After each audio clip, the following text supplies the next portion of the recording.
Cricket has always been called the gentleman's game. But if we turn back the pages of history, it becomes clear this game hasn't always been so simple. Over the years, players found loopholes, tried unusual tricks, and sometimes created moments so strange that the ICC had no choice but to change the rules completely. Some rules were changed for safety, some for fairness, and a few just to keep the spirit of cricket alive. And that's why many rules that once existed are now completely banned by the ICC. So today, we're taking you through 10 cricket rules that once existed but were eventually banned forever. The double bounce delivery. One of the strangest of them was the double bounce delivery. In earlier times, if a ball bounced once and then again before reaching the batsman, it was still considered legal. Bowlers often used this tactic to confuse batters who never knew whether to play a shot or leave the ball. But what looked like a clever trick slowly started ruining the flow of the game. Cricket is a sport that depends on rhythm, and repeated double bounce balls made matches look awkward and boring. Spectators lost interest, and batsmen felt it was unfair. Finally, the ICC intervened and declared that if a delivery bounces more than once before reaching the striker, it will be called a no ball. This rule brought back smoothness and made the game exciting again. 2. The Aluminium Bat Incident, 1979. If that rule sounded odd, the Aluminium Bat Incident in 1979 was even more dramatic. During a match, Australian fast bowler Dennis Lillee walked out to bat carrying a shiny aluminium bat. The crowd loved the spectacle, but the problem was serious. The bat damaged the cricket ball and gave Lillee an unfair advantage compared to traditional wooden bats. England's captain Mike Brearley quickly complained, and within minutes the umpires asked Lillee to change it. What followed was an official decision by the ICC that only wooden bats would be allowed in cricket. The aluminium experiment ended as quickly as it had started. But the memory of that unusual day still remains one of the most talked about moments in the sport. 3. Banned runners for injured batsmen. Another rule that faced the axe was the use of runners for injured batsmen. For decades, if a player pulled a muscle or was unable to run properly, he could ask for a runner. The arrangement seemed fair at first, as the batsman would only focus on hitting the ball while another teammate completed the runs. But on the ground, it created endless confusion. Two players running at the same time led to chaos, runouts, and constant arguments between teams. It became more of a problem than a solution. Finally, in 2011, the ICC banned runners completely. Since then, every batsman has been responsible for running his own runs, whether he is fully fit or struggling with injury. 4. The Bodyline Series. And then came one of the darkest moments in cricket history, the Bodyline Series of 1932 to 1933. England's captain Douglas Jardine instructed his bowlers to aim repeated short-pitched deliveries at the bodies of Australian batsmen, especially Don Bradman. Fielders were packed on the leg side, and the plan, though legal, was brutal and dangerous. Many players were injured, the crowd expressed anger, and relations between the two cricketing nations almost broke down. This incident forced authorities to limit the number of bouncers that could be bowled in an over, especially in shorter formats.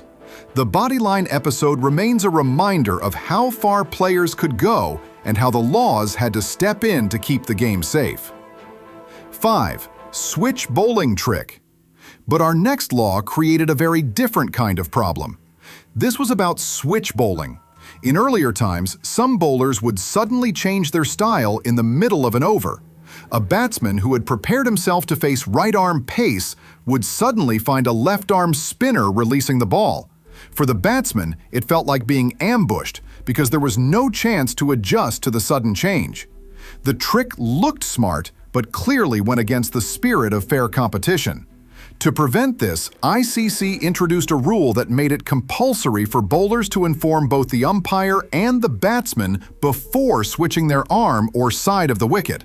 This small but important change kept the game fair and stopped bowlers from using surprise as a weapon. 6. Handling the ball. But fairness was not only about bowling styles, it was also about how batsmen played. There was once a dismissal called handling the ball. If a batsman touched the ball with his hand while it was still in play, he could be declared out. The law was made to stop unfair interference, but with time, it started overlapping with another dismissal called obstructing the field. Both rules looked similar, and it became confusing for umpires to decide under which category a batsman should be given out. To remove this problem, ICC made a simple adjustment in 2017. Handling the ball was no longer treated as a separate dismissal. Instead, if a batsman deliberately handled the ball, it would simply be considered as obstructing the field. This change simplified the law and made decisions clearer for everyone on the ground. 7. Underarm bowling ban, 1981. Rules have also been tested in moments that shocked the entire cricketing world. One such moment came in 1981 during a match between Australia and New Zealand. The situation was tense, as New Zealand needed 6 runs from the last ball to tie the game. Australia's captain, Greg Chappell, asked his brother, Trevor Chappell, to bowl the delivery underarm along the ground. Trevor did exactly that, making it impossible for the batsman to hit a 6. The crowd booed loudly. Commentators called it disgraceful, and New Zealand's players were furious. This single act was seen as one of the darkest chapters in cricket's history. Very quickly, ICC banned underarm bowling completely, and it has never been allowed since. That day remains a reminder of how one decision can permanently change the laws of the game. 8. Illegal bowling actions, chucking rule.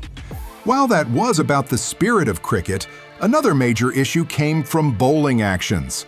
Illegal actions, often called chucking, became a huge controversy. Some bowlers bent and straightened their arm beyond what was allowed, which gave them unfair pace or spin.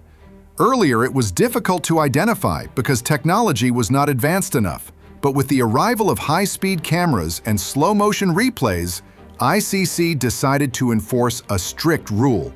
A bowler's arm could not extend more than 15 degrees during delivery. If it did, the action was declared illegal. Many top bowlers, including Shoaib Akhtar, Mattia Muralitharan, and Saeed Ajmal, faced serious controversies and even suspensions because of this rule. While fans often debate whether it was too harsh, it has become an important law to keep cricket fair. Without it, the balance between bat and ball would collapse completely. 9. Backfoot no ball rule before 1963. And long before all these modern debates, another change had already reshaped cricket. Until 1963, the game followed the backfoot no ball rule. Under this law, as long as the bowler's back foot stayed behind the crease, the delivery was considered legal. This meant the front foot could go far ahead, almost halfway down the pitch, and bowlers could release the ball from a point extremely close to the batsman. This created an obvious disadvantage, as batsmen had much less time to react. Many voiced their concerns, and eventually ICC replaced the back foot rule with the front foot no ball law, which continues to this day. This change gave batsmen a fairer chance and restored balance between batting and bowling. 10. Bowling with a cap on. There was also a time when bowlers were allowed to bowl while wearing a cap. At first, it did not look like a big issue, but with time, players and officials realized it created problems. A bowler could distract the batsman, and in some cases, the ball was hidden from sight during the run-up. Many fans may even remember watching Virender Sehwag bowling with his cap on in international matches. While it looked casual and fun, the rule was later considered against the spirit of discipline in cricket. To avoid any chances of unfair advantage or distractions, ICC made it clear that bowlers could no longer deliver the ball with a cap on. Today, whenever a bowler comes to bowl, he must hand over his cap or hat to the umpire. What once looked harmless was officially banned to maintain fairness and uniformity in the game. And now, it's your turn. Which of these banned rules surprised you the most? Do you think cricket would look better if any of them still existed today? Share your thoughts in the comments below. And if you enjoyed this journey through cricket's forgotten rules, don't forget to like this video and subscribe for more stories from the world of cricket. Thanks for watching.